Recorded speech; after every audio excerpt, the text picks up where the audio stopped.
പണ്ട് കാലത്തെ ഇങ്ങനായിരുന്നു. പണ്ട് നമ്മുടെ അമ്മമാരൊക്കെ ഇതുപോലെ പിന്നെ നെല്ലും അതുപോലെ തന്നെ അരിയൊക്കെ പൊടിച്ചിരുന്നത് ഇതേ ഉരലിലിട്ടാണ്. ഇപ്പോഴത്തെ കുട്ടികൾക്ക് അറിയത്തില്ല ഇതെങ്ങനെയാണ് പൊടിച്ചെടുത്തിരുന്നതെന്ന്. അതുപോലെ ഇതിനെ പറയുന്നത് അവയ്ക്കുക എന്നാ പറയുന്നത്. കാപ്പിയരി അവയ്ക്കുക എന്നാ പറയുന്നത്. നെല്ല് പുഴുങ്ങി ഇതുപോലെ ഉരലിലിട്ട് കുത്തിയായിരുന്നു പണ്ടുള്ള അമ്മച്ചിമാരൊക്കെ കഞ്ഞി വെച്ചിരുന്നത്. അപ്പൊ അവരുടെ കഷ്ടപ്പാടുകളൊക്കെ ഇന്നത്തെ കുട്ടികൾക്ക് അറിയില്ല. എത്രമാത്രം അവര് കഷ്ടപ്പെട്ടാണ് ജീവിച്ചിരുന്നതെന്ന് ഇന്നത്തെ കുട്ടികൾക്കോ ഇന്നത്തെ തലമുറയ്ക്കോ അറിയില്ല. അപ്പോഴേ നമ്മുടെ കാപ്പിയരി ഏകദേശം അവച്ച് കഴിഞ്ഞു. ഇനിയും ഇത്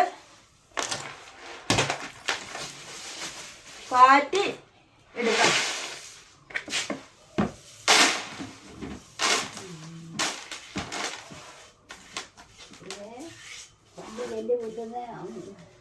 നെല്ല് കുത്തുന്ന അരി ഇടിക്കുന്ന അതുപോലെ ആയത്.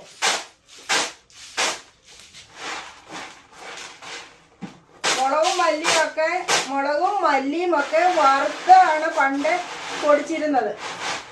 അപ്പൊ ആ ഒരു വറുത്ത് പൊടിച്ച് ആ കറി കൂട്ടാൻ എന്തോ ഒരു ടേസ്റ്റ് ആയിരുന്നെന്നറിയാമോ?